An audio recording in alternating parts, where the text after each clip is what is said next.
नमस्कार मित्रों, मैं विपिन सिंह सरल। आप देख रहे हैं अपना मन पसंदीदा चैनल न्यूज़ 11 उत्तर प्रदेश। हमारे साथ बात करने के लिए मौजूद है समाजवादी पार्टी के जिला अध्यक्ष आनंद स्वरूप उर्फ पप्पू यादव जी। एग्जिट पोल में दिखाया जा रहा है कि भारतीय जनता पार्टी की पूर्ण बहुमत की सरकार बन रही है।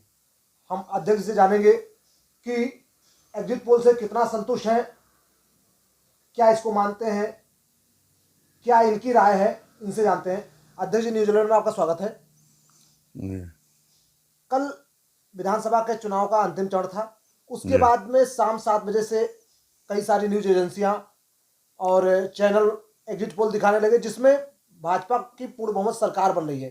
क्या क्या हुआ जो आप लोग इस बार जनता को नहीं समझा पाए? क्या एग्जिट पोल को मान रहे हैं या नहीं मान रहे हैं? जनता को हमें समझाना नहीं था, जनता खुद समझ रही है और जनता पूरी तरह से माननीय अखिलेश यादव जी को मुख्यमंत्री के रूप में देख रही है और सत्ता में ला रही है। जहाँ तक आपने बात किया कि न्यूज़ एजेंसियाँ जो कर रही हैं, और न्यूज़ एजेंसियाँ आज से नहीं 2014 से ही भाजपा के लिए गाना गा रही हैं, क्योंकि वो उनके इशारे पे चलती हैं। उन्हीं के इशारे जो है उनका जो समाचार होता है, लोग टीवी देखना बंद कर दिए हैं। छोटे चैनलों पे आपने देखा होगा जहाँ पर 250, 236, 240, पौने 300 सीटें समाजवादी पार्टी को मिल रही हैं, क्योंकि वो लोग भाजपा से मिले हुए नहीं हैं, अभी वहाँ तक नहीं पहुँचे हैं। तो वो लोग जो है सही सही जो ग्राउंड पे उन्होंने देखा है, वो लोग वो सही चीज़ बता रहे हैं। न्यूज़ एजेंसियों का काम है, वो अपना फ़र्ज अदा कर रहे हैं, जिस तरह से उनको फ़र्ज अदा करना चाहिए वो अपना अदा कर रहे हैं। और भाजपा को जो मुरझाई हुई थी, भाजपा के लोग भी मुरझाए हुए थे, उनको बुझते हुए दीपक में 2 बूंद तेल डालने का काम कल न्यूज़ एजेंसियों ने किया है।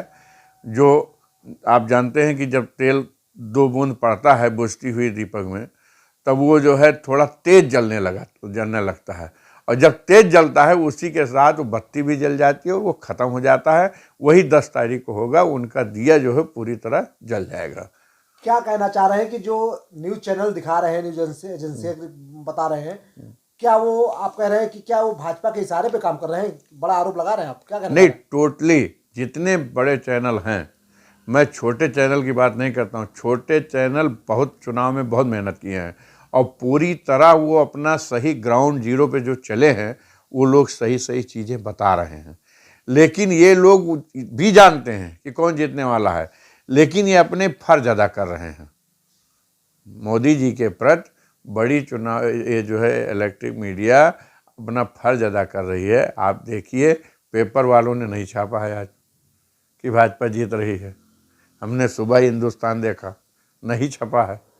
तो ये सब कुछ है, वो जो इलेक्ट्रॉनिक मीडिया है 14 से ही उनके इशारे पर चलते हैं। बड़ी पार्टी है, बड़ा मामला है उधर, तो वो हमारी बात कभी नहीं कहेंगे, ना कहते हैं और ना हम उनको देखते हैं। अगर यही रिजल्ट रहा 10 तारीख को, तो क्या कहेंगे कि आप जनता को समझा नहीं पाए? यही रिजल्ट रहेगा ही नहीं, क्योंकि जनता खुद इस बार एमएलए नहीं चुनी है। जनता ने मुख्यमंत्री के लिए एमएलए चुना है, मुख्यमंत्री को देखकर एमएलए चुना है। जनता इस बार ये नहीं देखी है कि कौन लड़ रहा है यहाँ। अखिलेश यादव मुख्यमंत्री बनेंगे, ये देख के उन्होंने मुख्यमंत्री बनाने के लिए माननीय राष्ट्रीय अध्यक्ष जो हमारे समाजवादी पार्टी माननीय अखिलेश यादव जी हैं, उनको उन्होंने मुख्यमंत्री बनाने के लिए वोट किया है। इसलिए कतई नहीं हो सकता कि कल पर 10 तारीख का रिजल्ट बदल जाए। राजनीतिक गलियारों में एक चर्चा कल शाम से और शुरू हो चुकी है। चर्चा यह है कि अखिलेश यादव जो आपके राष्ट्रीय अध्यक्ष हैं, उन्होंने अपनी पार्टी में बहुत सारे गुंडों और माफियाओं को टिकट दे दिया, इसलिए जनता नाराज हो गई। 2 चरण तक आपका ठीक ठाक चला, लेकिन 2 चरण के बाद में आप फिर बैक होने लगे। क्या कहेंगे? भैया, गुंडा माफिया तो समाजवादी पार्टी में नहीं पाए हैं, ये हर आदमी जानता है। और जिस पार्टी के मुख्यमंत्री खुद 95 मुकदमे वाले हों और 80-85 मुकदमे वाले अगल बगल बैठते हों, वो समाजवादी पार्टी पे टिप्पणी नहीं कर सकते। समाजवादी पार्टी में हमारे गोंडा जनपद में आपने देखा 7 हमारे कैंडिडेट लड़ रहे थे। एक भी आदमी के ऊपर आप गुंडा माफिया का कहीं भी चार्ज नहीं दिखा सकते। इसी तरह पूरे प्रदेश में भी है। समाजवादी पार्टी ने पिछले चुनाव से ही गुंडा और माफिया और इन लोगों को धीरे धीरे दूरी की है और नई हवा है नई सपा के तर्ज पर। समाजवादी पार्टी हर जाति धर्म और परिवारवाद हर चीज़ को नकारते हुए 2022 का ये चुनाव लड़ा है और पूरी तरह सरकार में आएंगे, पूर्ण प्रचंड बहुमत से आएंगे, ये हमको आशा है। जनता ने आशा दिया है, ये हम अपने मन से नहीं बोलते। अब आपको थोड़ा हम याद दिला दें, आपने कहा कि ऐसा कुछ नहीं है। सुहेल देव भारतीय समाज पार्टी से आपने उनसे गठबंधन आपका है और मुख्तार अंसारी के बेटे को टिकट दिया गया मऊ विधान से। उन्होंने खुले मन से कहा है कि हमने राष्ट्रीय अध्यक्ष अखिलेश यादव से कह दिया है कि 6 महीने तक किसी अधिकारी की ट्रांसफर पोस्टिंग नहीं होगी, इनको देख लिया जाएगा फिर इनका ट्रांसफर। क्या कहेंगे?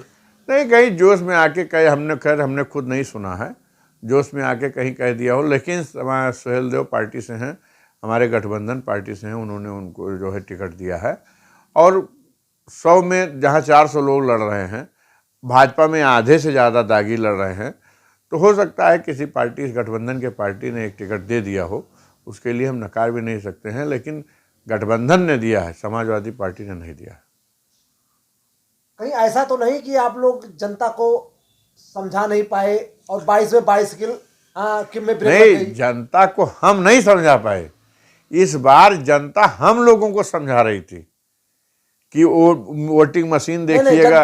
जनता आपको समझा दिया कि आप जनता हमें समझा रही थी कि भैया हम लोग वोट दे रहे हैं, आपको काउंटिंग ठीक से कराना है, मशीनों को ठीक से रखवाली करना है, इन चीज़ों को जनता हम लोगों को कह रही थी कि हम लोग वोट दे रहे हैं, हर हाल में समाजवादी पार्टी सरकार बननी चाहिए, बाकी रखवाली आप लोगों का काम है। ये हम लोग जब वोट मांगने जाते थे तो जनता हम लोगों से कह रही थी कि वोट मांगने मत आइए, हम जिस तरह से 5 साल से परेशान हैं, इसलिए हम खुद वोट देने को तैयार हैं, आप लोग वहाँ रखवाली कीजिए जहाँ आपका काम है। ये जनता हम लोगों से कह रही थी, जनता को हमें समझाना नहीं था। जनता समझ चुकी, बेरोजगारी देख चुकी, महंगाई देख चुकी, पेट्रोल डीजल के दाम देख चुकी, योगी जी के साड़ों को देख चुकी। इसी गांव सभा में जहां आप मेरे घर पे बैठे हैं, एक आदमी सांड के मारने से मरा था, जिसकी लाश हम लोग 1.5 घंटा ढूंढे तब मिली थी, और वो इत्तेफाक से उस समय भाजपा के कार्यकर्ता भी थे। जनता जो भाजपा का कार्यकर्ता है वो सड़क पर नहीं बोल रहा है, लेकिन मशीन पर साइकिल का बटन दबा के आया है। ये आपको 10 तारीख को देखने मिलेगा। अगर 10 तारीख को रिजल्ट कुछ और आया, नहीं आएगा, नहीं, अगर कुछ और आया तो क्या आप जनता को समझा नहीं पाए कि ईवीएम का दोष देंगे? किसका? नहीं, अगर 0.05% या 1% मान लीजिए, तो अगर ऐसा होता है तो हम लोग ये समझेंगे कि जनता को कहीं भी जो है हम पर विश्वास फिर नहीं हुआ। ईवीएम पर तो नहीं सवाल उठाएंगे?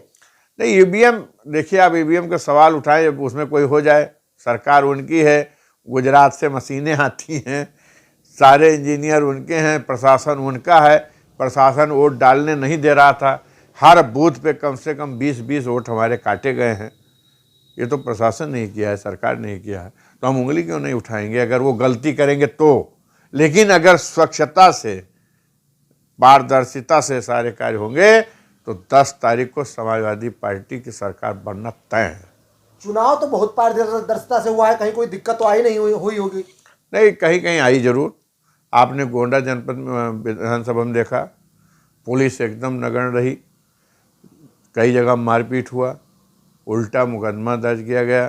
कर्नलगंज में हमारे बताइए जो मंत्री हैं उनके ऊपर झुमका चोरी मुकदमा दर्ज किया गया, शर्मनाक बात है।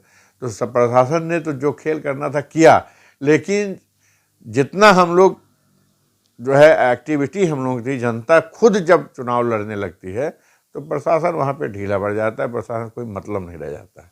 कुल मिलाकर अगर आप हारे चुनाव, आपकी सरकार नहीं आई, तो कुल मिलाकर ईवीएम पे सवाल जरूर उठेंगे। नहीं, हारे क्यों? नहीं, अगर हारेंगे ही नहीं। अगर जीत गए तो ईवीएम पे सवाल नहीं उठेंगे, और अगर हार नहीं, ईवीएम के हमारे लोग रखवाली कर रहे हैं, ईवीएम पे हम लोग सरकार के लेकिन ईवीएम मशीन है, लेकिन भरोसा अब मशीन पर अगर आप कहीं कुछ गलत कर दिए तब भरोसा कैसे होगा? जैसे आप पेट्रोल टंकी देख रहे हैं, कहीं कहीं तेल कम नपता है, वो मशीन है, मशीन की गलती नहीं है, लेकिन कोई मशीन को बिगाड़ने वाला आ जाए, इसलिए हम लोग ईवीएम की रखवाली भी कर रहे हैं। तो 22 में बाइसिकल दौड़ेगी? दौड़ेगी 100%। 100% बाइसिकल 10 तारीख को प्रचंड बहुमत के साथ आएगी और उसमें कोई संशय की बात नहीं। बस ये है कि इलेक्ट्रिक मीडिया ने थोड़ा सा तेल डाल दिया है। 2 दिन के लिए ये लोग भी मुस्कुरा लें, फिर उसके बाद हम लोग आएंगे। चलिए, आप कह रहे हैं कि ये भी मुस्कुरा लें, ये ठीक है। हम आपसे जानना चाह रहे हैं, जिस जिले के आप जिला अध्यक्ष हैं, 7 विधानसभा यहाँ पे क्या रिजल्ट आपका रहेगा? 7 विधानसभा हमारी जीत रही हैं। बड़ा दावा तो पहली नहीं कर रहे बार, हैं। बड़ा दावा नहीं है, पहली बार। बड़ा दावा तो आप कह सकते हैं, क्योंकि पहली बार 7 की 7 सीटें जीत रही हैं। लेकिन पहली बार हमारे सभी कैंडिडेट बड़े मुस्तैदी के साथ और बड़ी लगन के साथ चुनाव लड़े हैं। और कुछ भाजपा सरकार की ऐसी करनी थी जिसका हमको लाभ मिला है, वो पूरे जनपद ही नहीं पूरे प्रदेश में मिला है। तो इसलिए जो है हमको ये पूर्ण विश्वास है कि जनता ने गोंडा के 7 सीटों पर अपना समर्थन समाजवादी पार्टी को भरपूर दिया है। 2012 से लेकर 2017 तक आप सरकार में थे, आपकी सरकार पूर्ण बहुमत की थी। 2017 में आपको सरकार में थे, विकास भी आपने बहुत किया। 17 में आपको समर्थन नहीं मिला, लेकिन आप इस बार कह रहे हैं हमें पूरा समर्थन मिलेगा। देखिए, 17 में भाजपाई लोग जनता को गुमराह करने में कामयाब हो गए थे। हम लोग थोड़ा सा आत्मविश्वास में थे कि जनता, माननीय राष्ट्रीय अध्यक्ष जी ने मुख्यमंत्री के रूप में समाजवादी पार्टी ने खूब काम किया है, उस पर हम लोग थोड़ा सा एक शिथिलता आ गई थी। ये लगता था कि हम चुनाव जीत रहे हैं। भाजपा ने अंदर अंदर से गुमराह किया, जनता को कई मामलों में जो है गुमराह किया। नोटबंदी की, जनता परेशान हुई, लेकिन जनता को बताया काला धन आ जाएगा, फिर सबके खाते में 15-15 लाख रुपए आ जाएंगे। तो लोगों ने सोचा कि 4 भाई थे, सोचा 60 लाख आएगा हमारे खाते में। तो लोगों ने जो है समाजवादी का काम न देखते हुए उन्होंने कहा डबल इंजन सरकार होगी, और लोगों को लगा कि ये डबल इंजन की सरकार होगी तो हमको और कुछ मिलेगा।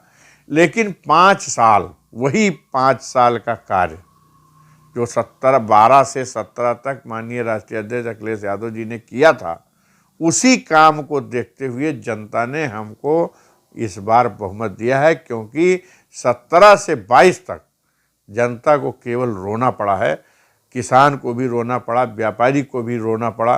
कोरोना में हर घर में ये दशा हो गई कि माँ अपने बेटे को नज़दीक नहीं जा रही थी, भाई अपने भाई के नज़दीक नहीं जा रहा था। इस तरह से इन्होंने स्थिति पैदा कर दी प्रदेश में कि लोगों ने 5 साल किसी तरह काटा है। ये जनता 10 तारीख को दिखाएगी कि हमने जिस तरह 5 साल काटे हैं, आप 5 साल आप भी उसी तरह काटिए। जिस विधानसभा में आप इस समय रह रहे हैं, इस विधानसभा में 2 ब्राह्मण चेहरे हैं, बड़े ब्राह्मण चेहरे हैं। कैसा रहेगा इस विधानसभा का रिजल्ट? हमको लगता है कि जीतने वालों में सबसे अच्छी पोजीशन होनी चाहिए, क्योंकि यहाँ पर हर बिरादरी के लोग साथ हुए। हमारे कैंडिडेट जो है पहले 17 में बसपा के कैंडिडेट रहे, बहुत अच्छा वोट मिला था, केवल 4000 वोटों से हारे थे। इस बार बसपा चुनाव मैदान में थी ही नहीं, केवल नाम के लिए लड़ रही थी। बसपा और समाजवादी पार्टी दोनों वोट और दोनों कार्यकर्ता एक तरह से जो है एक होकर के लड़े हैं। इसलिए हमको विश्वास है कि हमारे गोंडा और मनकापुर में जिस तरह से बसपा और सपा एक हुई है और एक तरह से लड़े हैं, इससे अच्छे जो है रिजल्ट आने चाहिए। बसपा के बात की आपने, बसपा की, तो मायावती ने तो कई जगह ये कहा है कि जो अखिलेश यादव को हराएगा हम उसके साथ हैं। जनता जान चुकी है, इसीलिए तो मायावती का कहना नहीं मानती, उसके लोग उनका कहना नहीं माने। समाजवादी पार्टी का 2019 में गठबंधन करने के बाद और समाजवादी पार्टी के बदौलत जब उनके हमारे 5 MP जीते, उनके 10 जीते, और उन्होंने गठबंधन को तोड़ दिया और तोहमत लगाया सपा पर। उसी वक्त उनके लोगों ने ये मान लिया कि बहन जी कहीं ना कहीं गलत हैं और अखिलेश यादव जी कहीं ना कहीं सही हैं, और वही देख करके पूरी बसपा समाजवादी पार्टी में समाहित हो गई। भाजपा दावा कर रही कि बसपा का वोट ज्यादा से ज्यादा हमारे पार्टी में कन्वर्ट हुआ है। जो आदमी 17 और 2014, 17, 19 3 इलेक्शन में भाजपा में नहीं गया, उसको आप ये मानना चाहिए कि वो एंटी बीजेपी माइंड का आदमी है। वो बीजेपी के साथ कभी, जो 15 लाख पे नहीं गया, नोटबंदी में नहीं गया, 5 किलो राशन पे नहीं गया। दलित को एंटी बीजेपी मानते हैं? नहीं, एंटी बीजेपी वो आदमी वो बसपाई जो 14, 17, 19 3 इलेक्शन में भाजपा के किसी प्रलोभन में पड़ करके वो भाजपा के साथ नहीं गया। वो एंटी भाजपा का आदमी है और वो पूरी तरह समाजवादी में आया। जो लोग भाजपा से निराश्रित हुए, जिन लोगों को लगा कि ये धोखा दे रहे हैं, जिन लोगों को लगा कि ये हमारे घर का अनाज है वो भी सीधे अब साढ़ और बैल खा रहे हैं, तो वो सारे लोग भाजपा से भी लौटे। तो जो भाजपा से लौटा वो सपा में आया, जो बसपा से निकला वो सपा में आया। तो निश्चित ही है हमारे तरफ आया। जब सीधी लड़ाई हम लड़ रहे थे तो फायदा हम ही को मिलेगा। 10 तारीख को आप पूर्ण बहुमत में आएंगे, सरकार बनाएंगे? पूर्ण बहुमत, प्रचंड बहुमत के साथ। तो जब बहुमत आएगी तो सरकार तो बनेगी। जब जनता ने ही मुख्यमंत्री चुन दिया है तो एमएलए को तो केवल वहां पहुंचना है। अभी आप देख रहे थे, ये थे हमारे साथ बात कर रहे थे समाजवादी पार्टी के जिला अध्यक्ष आनंद स्वरूप और पप्पू यादव जी। इन्होंने कहा कि ये जो एग्जिट पोल दिखा रहे हैं, ये सारे मीडिया चैनल वाले ये सरकार के हैं, उन्हीं का गुण गा रहे हैं। एग्जिट पोल पर हम बिल्कुल विश्वास नहीं करते हैं। 10 तारीख को रिजल्ट आएगा और समाजवादी पार्टी की सरकार बनेगी।